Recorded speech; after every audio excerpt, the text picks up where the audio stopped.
Britain's conversation, The Nigel Farage Show. Mr. Nigel Farage. Thank you, Donald, and good evening, everybody. Well, a hot day and passions rising in the House of Commons.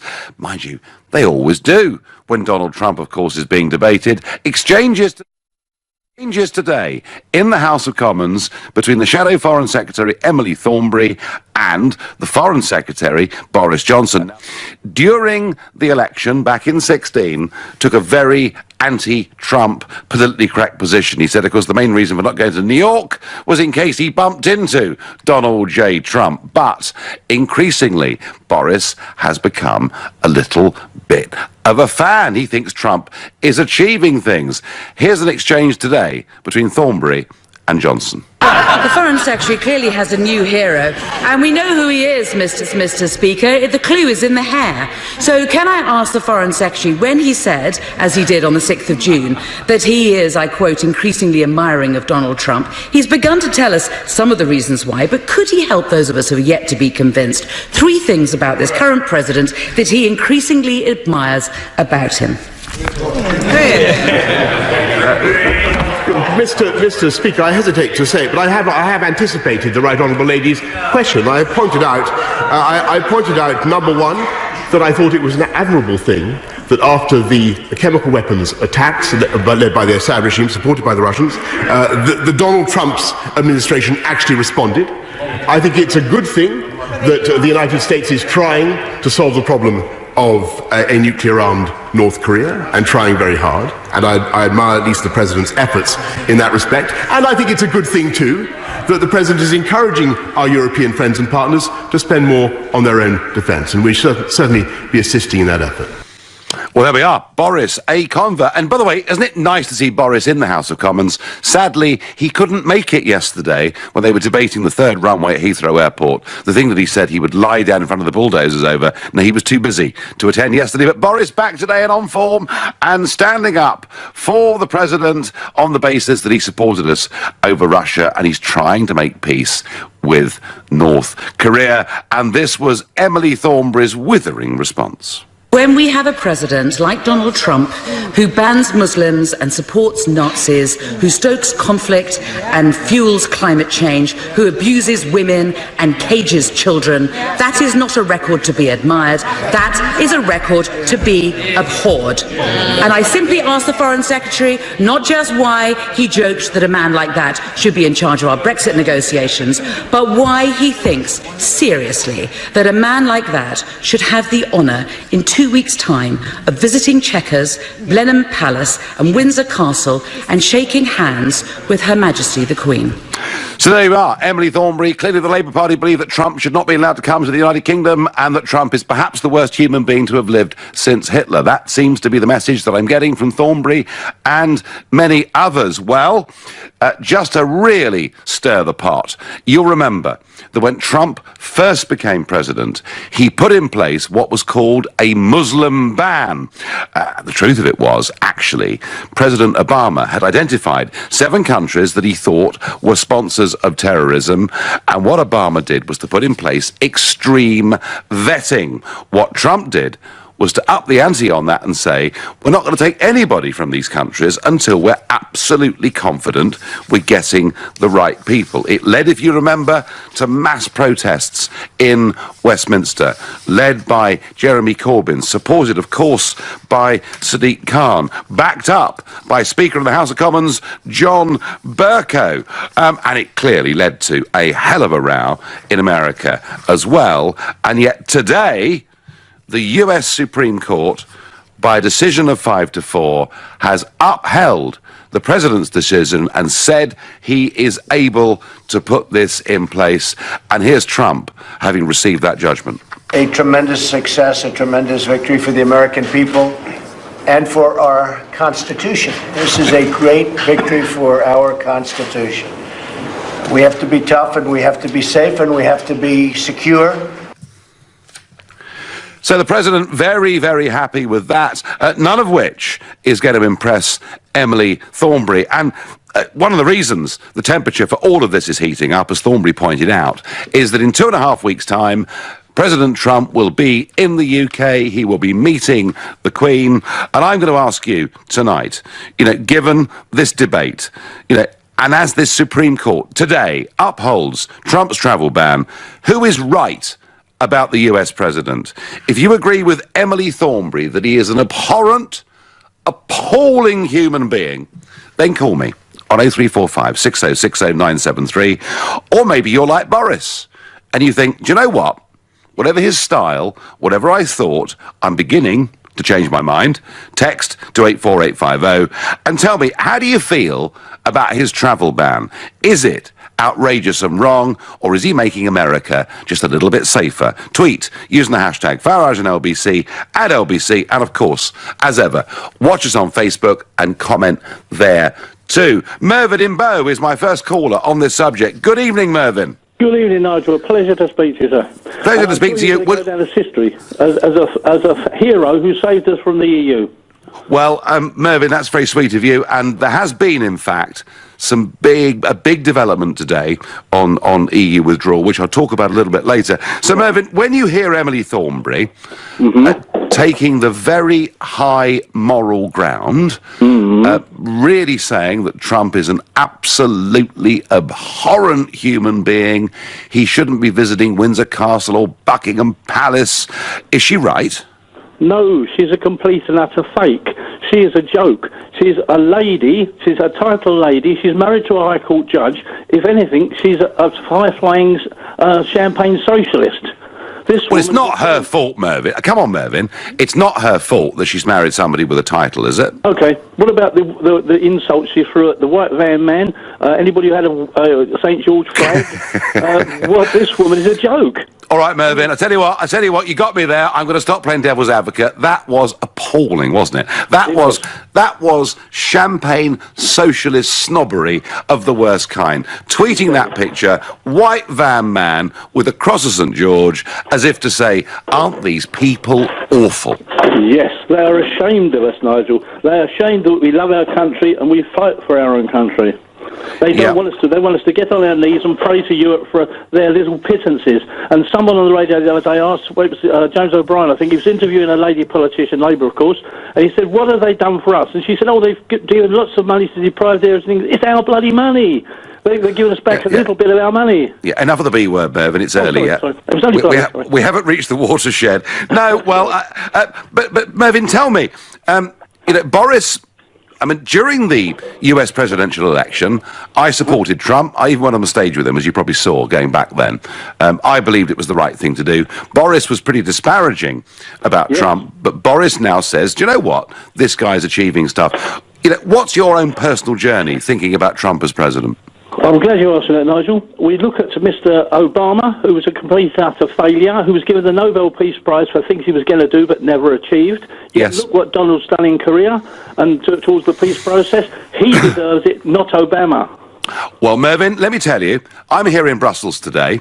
There is a European summit, of course, going to be here on Thursday, and it's been a fascinating day because actually Brexit's now very low on the agenda. They're much more scared here about Merkel falling and what Mr. Salvini is doing in Italy. But Mervyn, I will be standing up in the European Parliament next week and saying that President Trump, in getting the North Koreans to the table, in even discussing the potential of the denuclearization of the Korean Peninsula, has succeeded far more than Obama ever did. And I'm going to be asking for MEPs to support a nomination for Trump to get the Nobel Peace Prize. Thoroughly agree with you, Nigel. Thoroughly agree with you. Mervyn, thank you very much indeed. Thanks for the call. Going to go to Michael in Sidcup, a new caller to this show. Michael, good evening. Good evening. It's a pleasure speaking to you. Pleasure to speak to you, Michael. Now, Emily Thornberry has laid out very clearly and in a very articulate manner a sort of list of horrors about President Trump. Is she right, or is Boris right to say, do you know what? Whatever we think about this guy, he's doing stuff. Well, this is what I need to know.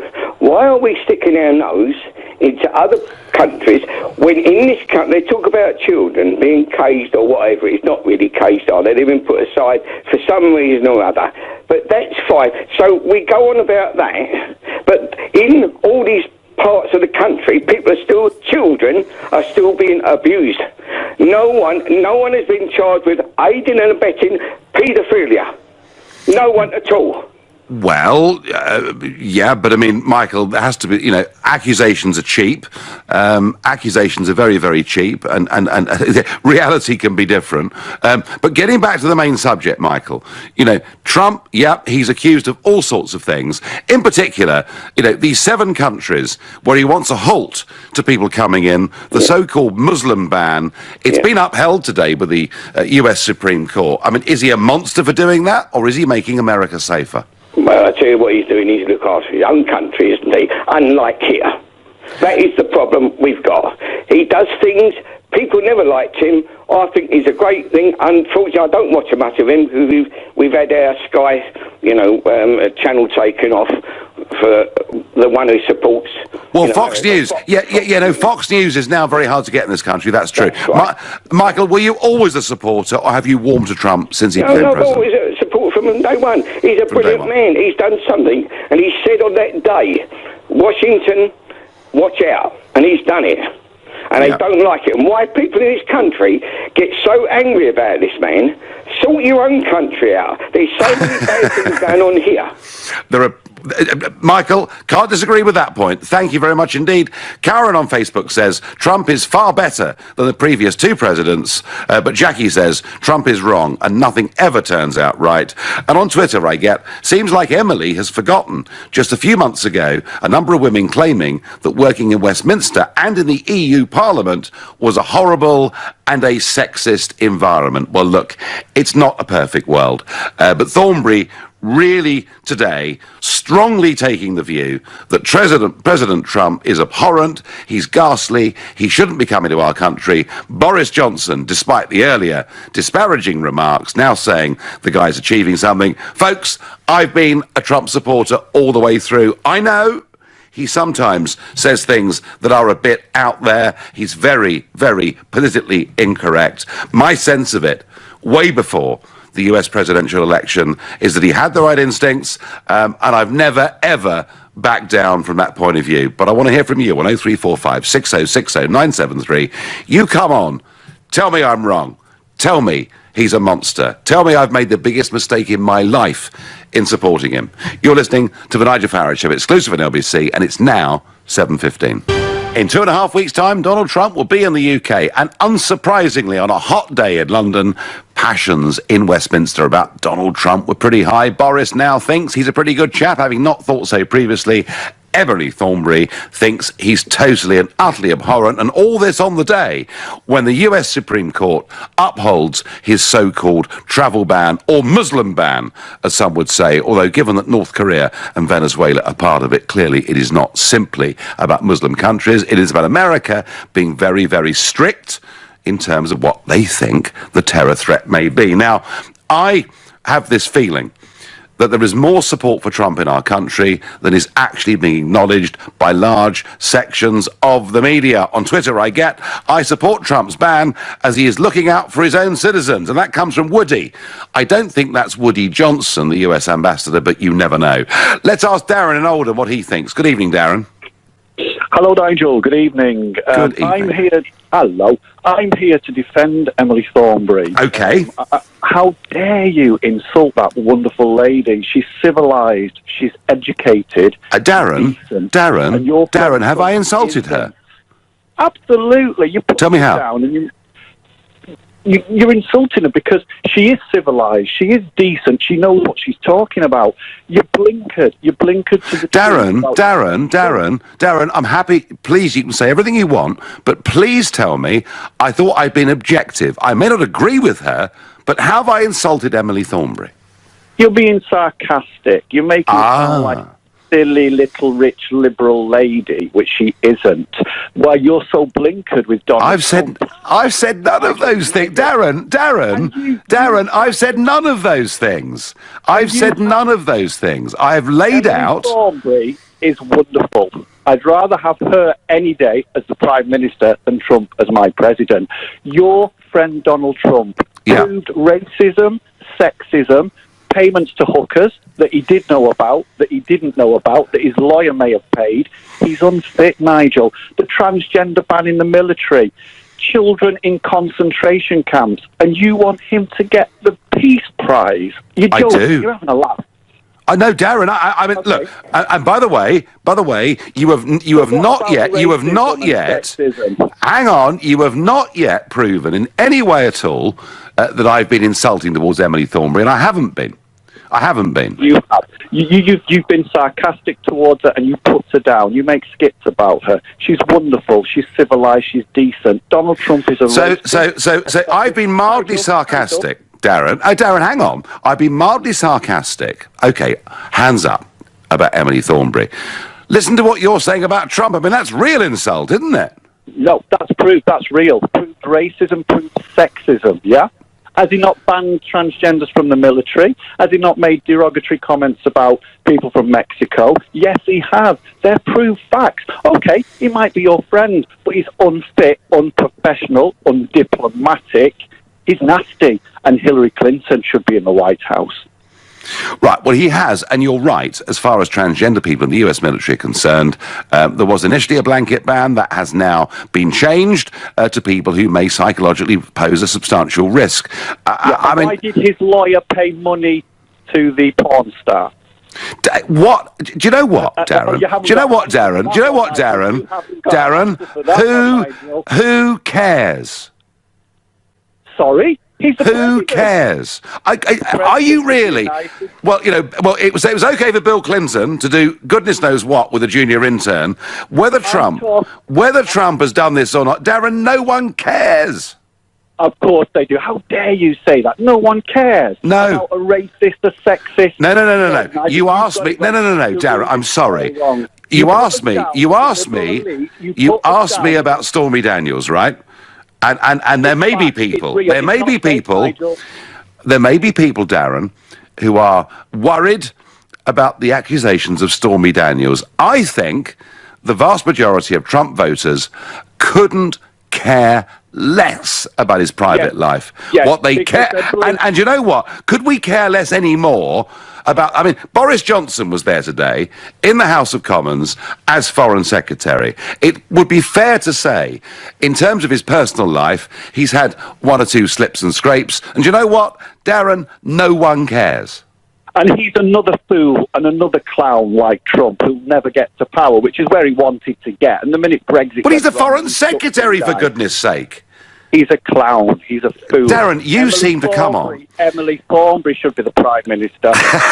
Look, Darren, can I just say this to you? Darren, I actually, on a personal level, I really like Emily Thornberry. I find her very amusing, very good company. I actually like her as a person, but I think she's taken this moral high ground, almost speaking like a vicar in Parliament about Donald Trump. And Darren, you may agree with her, but I think she's pretty wide of the mark. I think a lot of the British public are seeing through all of this and recognise that whilst Donald Trump may be rough round the edges, he gets things done, doesn't he? He's a racist, he's a sexist, and you got it wrong, Nigel. So is he? I mean, Emily was really telling us that he's the worst human being there's been in the last 75 years. You would agree with that, would you?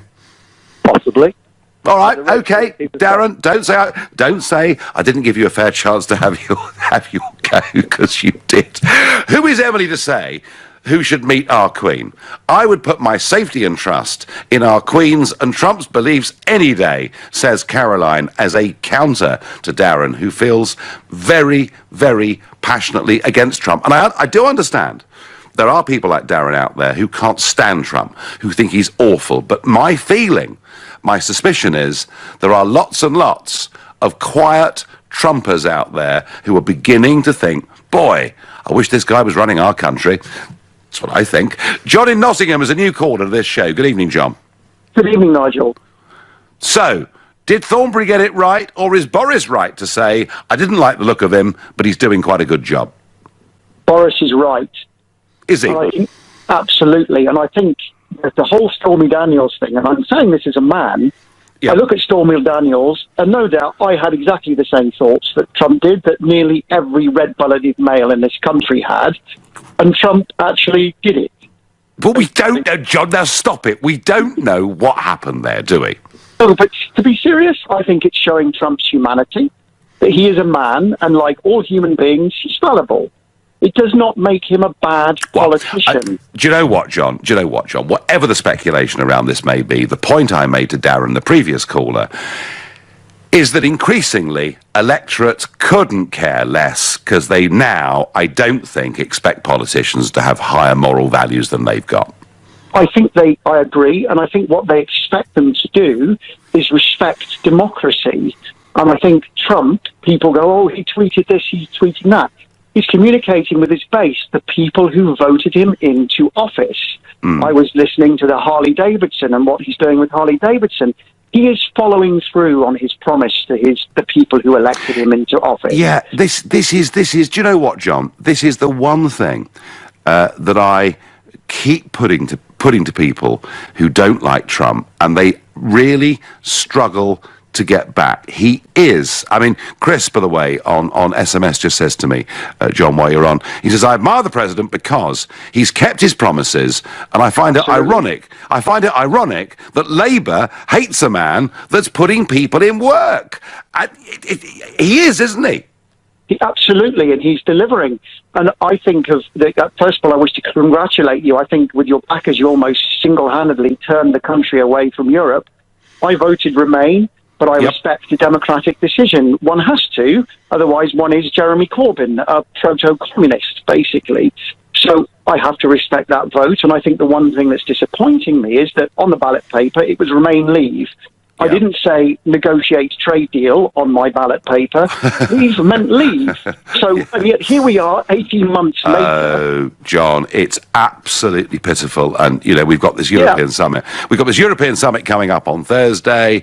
And actually, the truth of it is, Brexit's going to be a small part of that. Firstly, because they've got big problems with Italy. They're scared that if Merkel goes discipline, it's going to break down. But also because Theresa May is happy to continually kick the can down the road, and it is absolutely. And actually, do you know what? The one argument when we hear these businesses being critical, the one argument in their favour is why don't the government just get on with it so that business knows where it stands, and this constant delay is leading to great uncertainty. John, it's a great call. I thank you very much for it. Peter is the complete opposite on Facebook of Emily Thornberry. He says, can't wait for the greatest president ever to come to our country. Peter, even for me, that is a bit over the top. But this guy is keeping his promises. He's doing well. And I think Emily Thornberry, in taking this high moral ground against him, actually is missing increasingly where a very large number of people are, whether they like Trump's style, his appearance, his demeanour or not. I think there is a growing respect for this president. You're listening to the Nigel Farage Show, exclusive on LBC. It's now 7:30. Well, Boris has backtracked. I mean, initially, he thought President Trump, or candidate Trump as he then was so awful, it was a reason to avoid going to New York City. Now he says he's got a growing admiration for the US president, a sentiment not shared by Emily Thornberry, who thinks he's abhorrent and certainly should not be getting any form of red carpet treatment in 2.5 weeks' time. And I'm asking you, given that's happened on the same day that the US Supreme Court has backed Trump's travel ban, who's right, Boris or Emily Thornberry? But first, a significant moment today. The EU withdrawal bill. Remember, that was a game of parliamentary ping-pong going on between the Commons and the Lords. And I think a very important piece of legislation today has moved on to its final stage. And to explain all of this to us, LBC's political editor, Theo Usherwood. Theo, good evening. Good evening, Nigel. Yes, a mere formality. Her Majesty the Queen putting her signature to the EU withdrawal bill, giving it royal assent, announced in the House of Commons by Speaker Sir John Bercow. And this paves the way now for the bill to become an act. And, of course, it sets the stage for Theresa May's Brexit, Nigel. So Theresa May will maybe enjoying a small sherry in Downing Street this evening with that announcement. How significant do you think this is, Theo? It's significant in that the test had always been for Theresa May of trying to marry up the Brexiteers' fears about the customs union, and the wording there was a bit of a fudge. They came up with the idea that there was going to be a customs arrangement, and then on the other hand, the likes of Dominic Grieve, Nikki Thornberry, Nikki Morgan, and Anna Soubry, they voiced concerns, didn't they, about Parliament having a final say, and pushed it right to the wire, and then backed down at the very last minute, saying that concessions enough for the Speaker to set the terms around exactly what a meaningful vote could be were enough. And Theresa May managed to keep both sides happy, and so she moves on to the next stage of negotiating that deal through the summer, into the final deal through the summer, into October, and then the crunch summit in December with the EU Council. I think, as a Leaver, that it is a significant moment. It may be a rotten Brexit, but Brexit got a bit closer. Now, more vexing to me is Uber, who, I have to say, I've always taken the view, have really not behaved terribly well. A court ruling today, Theo. Yes, in Westminster Magistrates Court, they've been granted a 15-month probationary licence by the Chief Magistrate, Emma Arbuthnot. To provide a bit of context to this, Uber applied for a 5-year operator's licence. That's the licence given by the regulator, Transport for London, to companies that want to run private hire cabs, minicabs in London. It's usually 5 years. Uber had failed to renew that licence in September last year amid concerns that they were failing to report sexual assaults against women by their drivers, amongst other things. Sadiq Khan stood by Transport for London's decision. Obviously, Uber, as a multinational company, decided to appeal that ban. It arrived, that appeal, in the Magistrates Court today. Emma Arbuthnot, the magistrate, deciding that in actual fact Uber had changed its ways, as the company's lawyers had pleaded, ordering them to pay £425,000 towards Transport for London's legal costs, but she said that it was fit and proper. That was despite Helen Chapman, who's in charge of licensing at Transport for London, just saying that the regulator had endured what was a difficult relationship with Uber. Now, Uber, for its part, said that it was determined to put things right, and that if it was seen by TfL ever to breach its licence again, and the conditions set on this probationary licence, including making sure that it had independent directors on its board, then TfL could simply suspend or revoke its licence. So they got 15 months to prove themselves right, yeah? Yeah, absolutely, and then TfL can look at it again, and I'm sure if it goes well, then Uber will apply for a full 5-year licence. If it goes badly, then I'm sure we'll find ourselves back before the courts. Theo, thank you very much indeed, and I'll see you here in Brussels on Thursday for the European Summit, and look forward to seeing you then. Well, Uber getting really quite a big win today. I mean, OK, it's not a 5-year licence, it's a 15-month one. It's supposed to be probationary, but do you know what, folks? Big money always seems to win, doesn't it? That's my view. Hey-ho. But back to Donald Trump, and some real passion coming through. Ashraf says, Trump will go down in history as worse than Hitler. Ashraf, do you really, honestly and truthfully believe that? Come on, Nigel, you're a decent man. How can you support this idiot? I mean, the thought that he's worse than Hitler, Ashraf, frankly, I think people are allowing their dislike of Trump's style to send them halfway round the twist. The likes of Thornberry hate Trump because he exposes the likes of her for how useless they are. Things can be done, says Steve from Sutton. Trump is doing his job and making a success of it. Can't someone tell me what is wrong with that? He's welcome to Britain to meet the Queen, says Kathy. What does Joseph in West Cumbria make of this debate? Joseph, very strong opinions on both sides of this. Yes, well, I occupy quite an awkward middle ground, really. You know, I don't particularly like Donald Trump as a person, but I think Emily Thornberry is wrong. You know, regardless of our opinions on the man, he is the head of state and government of the United States of America, the most powerful country in the world. So we do need to afford him that courtesy, just as we've afforded the courtesy to the heads of states of Saudi Arabia, Myanmar, other authoritarian regimes. You know, it's all about pragmatism and keeping our international relations solid rather than taking any moral high ground. Yeah, no, I think that's a very practical answer. Joseph, is it Trump's brashness? Is that where your reservation about him is? Well, Well, I couldn't really pinpoint anything exactly, you know. Partially it is his brashness, yes. I do just find it a bit, you know, uncouth. As a Cumbrian, I know that's a bit ironic. But, I didn't know Cumbrians were uncouth, Joseph. Well, come to Whitehaven sometime, we'll show you. I was actually up there a few weeks ago, and they were all very nice. But hey, Joseph, I think a lot of people are like you. I think, you know, Trump initially put some people off. He's not what you expect from a US president. He is this big, breast-beating, alpha male, larger-than-life figure, and people see him as boastful and over the top. But I think Boris's position, Joseph, probably, you know, is one that many people occupy. They weren't so sure what they were getting, but they're beginning to get a grudging respect for what he did. Well, I think he's getting the occasional thing right, and to be honest, I don't think the conference with Kim Jong-un was one of them. You know, he openly said that he admired Kim Jong-un because when he spoke, his people stood at attention, and he wanted that to happen to him with his own people. And, of course, they stand at attention because the prison camps await if they don't. So I don't think that's really something to want to emulate.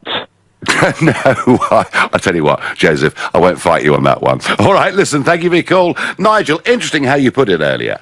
There's lots of quiet Trumpers out there, I did say that. We've all heard the expression, silent but deadly. The difference is, he's loud and deadly. His divisive, ignorant, backward approach, if widely adopted, will see the world brought to wreck and ruin, says Chris. Well, I don't know, Chris. It might see us being a bit more peaceful. It might see the re-establishment of the nation state and not false organisations like the European Union. That's my view. John is calling from Nottingham. John, good evening. Okay, let's go to Mark in Windsor. Mark, good evening. Good evening, sir. How are you? I'm very well. Well, Emily Thornberry today was eloquent, passionate, in her total condemnation of absolutely everything Donald Trump is as a human being, and suggesting that really he shouldn't be coming to our country. And I know you're a new caller to our show, and welcome, Mark. How do you feel about her comments? Well, thank you. Thank you very much for having me on your show. Not a bit. The first thing is, I don't follow politics at all. Well, not much, but obviously you hear stuff and read stuff in the press and that. And yeah. For me, Donald Trump seems a bit of a bull in the china shop. But what he does have is a spine. He's got a backbone.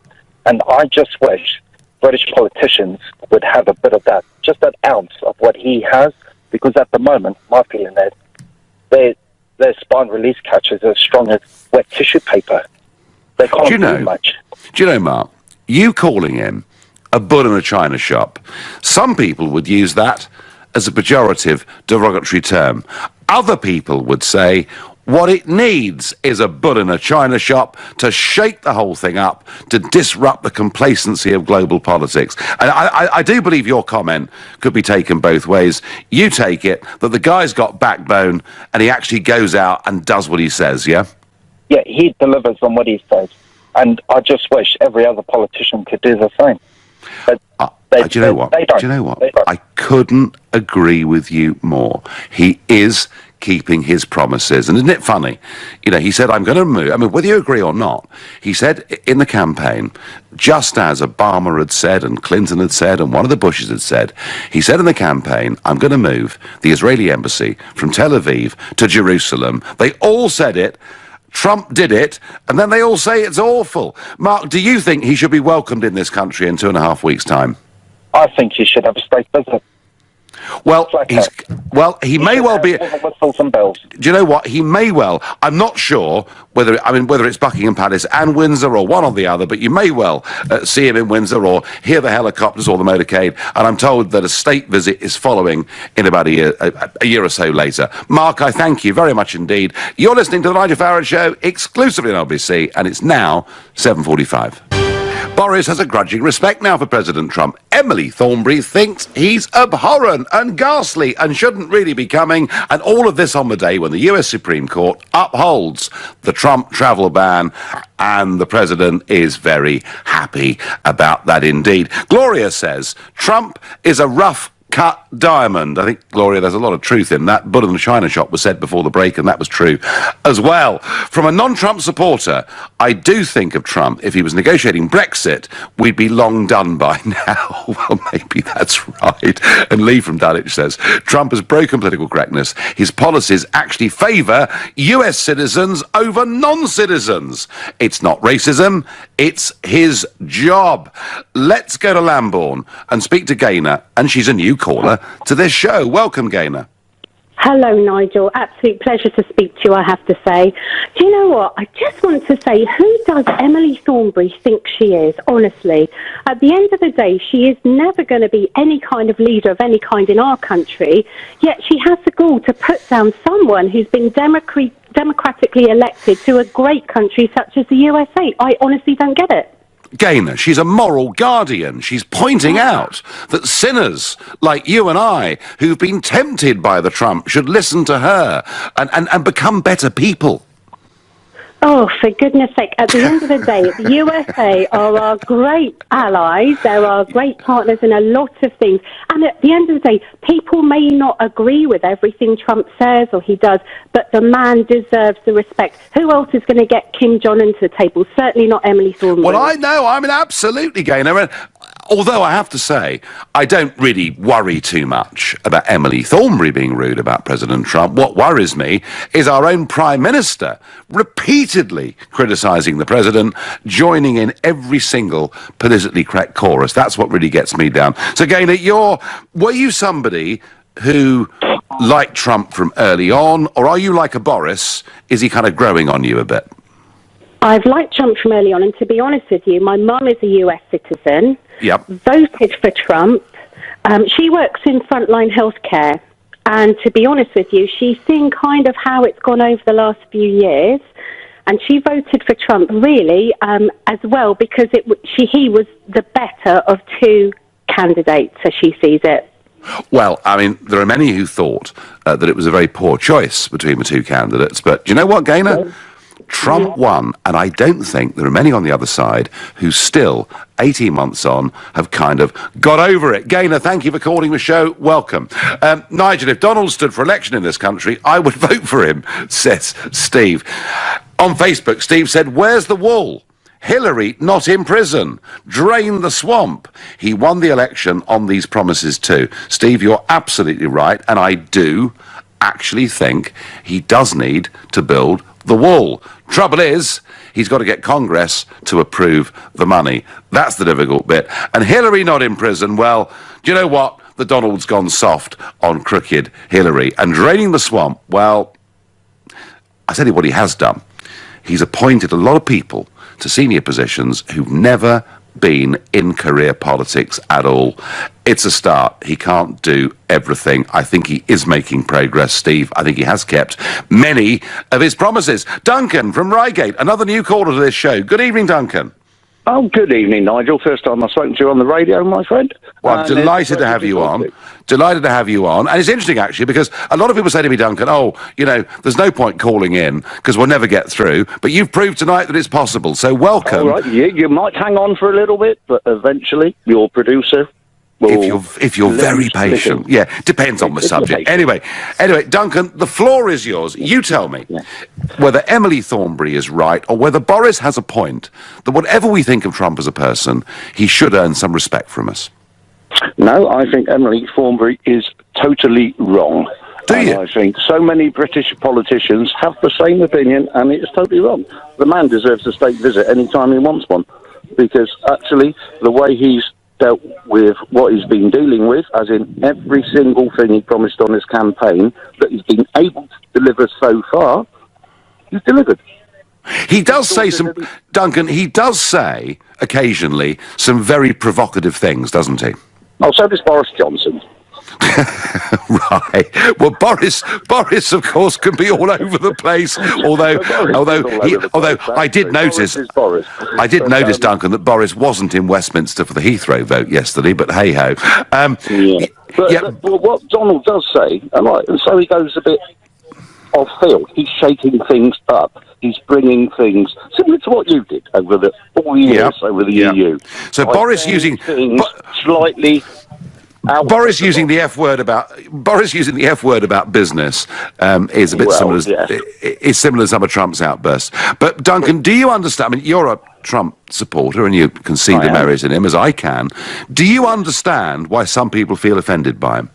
I know why they feel offended by him, because I personally believe that at the moment there is so much political correctness, and everyone feels bound to follow the media line on this is wrong, this is right, that you get drummed into by, say, the BBC all the time, and they go, "Oh, we're not allowed to think this anymore." Yeah, isn't it funny? Donald says, "No, I say what I say." Isn't it funny? I'm not afraid to take on mainstream media. Duncan, isn't it funny that any leader that says, "I am going to put the interests of my own country and my own people before others," get told they're fascists for saying it? It's bizarre, isn't it? I'd tell you what, I'd put that down to about 50 of the 650 MPs we've got that would actually put our country before their own interests. Well, their own interests, or indeed the interest, Duncan, of higher international organisations like the one I'm broadcasting from tonight. Duncan, thank you very much indeed for calling this show. John on Facebook says, "Wow, a leader who sticks up for his own people. Please come over here and replace the leaders we have." No, John, that isn't going to happen. I know he's half British, but he is a US citizen. On Twitter, Congress to release the money. He said Mexico would pay for it. Do you know what? He did say Mexico would pay. You're absolutely right. And I know what his thinking was. His thinking was there are about 1 million Mexicans who cross that border every single day to work in the USA. And the way he was going to get Mexico to pay was to charge them a toll for doing it every day. It will take some time for Mexico to pay, but in the short term, the money has got to be released by Congress, and that is a bit of a problem. Let's go to the East Coast, to Lowestoft, and speak to Stuart. Good evening, Stuart. Good evening, Nigel. Yes, great to get through. The phrase for me is low information, which is what I would put Emily Thornberry into that category. Now, YouTube, the internet is available to virtually every politician in the UK. They only have to go on to alternative media channels to get the complete opposite of what we get from the ITV and the BBC. You know, it reminds me of that film The Matrix, you know, where you either drop the red pill or the blue pill. I think in this occasion, Boris has woken up and dropped the red pill. Right, okay. I mean, Stuart, do you really genuinely think that what you see on mainstream media is a completely different world to what you get on the internet? I mean, is it that big a gulf? I mean, I've been following it for a couple of years now. I've watched all of Trump's speeches. I've watched commentators like Alex Jones, David Knight, Mike Cernovich, people that most politicians in this country probably haven't even heard of. So you are, Stuart, on the right of politics, aren't you? Oh, absolutely, yeah. I mean, at first, when I watched Trump's speeches, I mean, yes, he is brash, yes, he's a New Yorker. I mean, I've spent time in the US myself. And Stuart, you're right. This point that he's a New Yorker, New Yorkers are a bit like that, aren't they? Oh, absolutely, yes. But I think, in a way, it's a wind-up. You know, it's a cheekiness that he has, that kind of, and his supporters love it. I was watching him in South Carolina last night. I mean, they just love it. I mean, there were black people there were women for Trump. You know, you watch Question Time over here, and all you get is constant bias, and it's basically because they haven't seen the other side of the story. No, well, Stuart, you know, he has been incredibly prejudiced against, but I'm with you. I think very often he says things to quite deliberately inflame and wind up the other side, including, of course, CNN and, as he calls them, the failing New York Times. We've never seen, you know, a frontline global leader quite as confrontational with the media as Trump is. They hate him back for it. Stuart, I thank you very much indeed. Trump and his father have been helping Americans for a century. The British see him only as someone someone new on the scene, only as a TV presenter, says Diane from Ealing. Well, look, he was a TV presenter. He was a big real estate developer. He had huge ups and downs in his business life. He came out on top. He's gone into politics. He's won. Actually, folks, he isn't just running America. I think he's actually reshaping the world and doing it in a totally extraordinary way. And I have to say, pleased that I put my head over the parapet and supported him. I really am. You've been listening to the Nigel Farage Show here on LBC. I'm back tomorrow night at 7. This evening at 10, it's Ian Collins. But up next, it's Clive Bull. Nigel, thank you.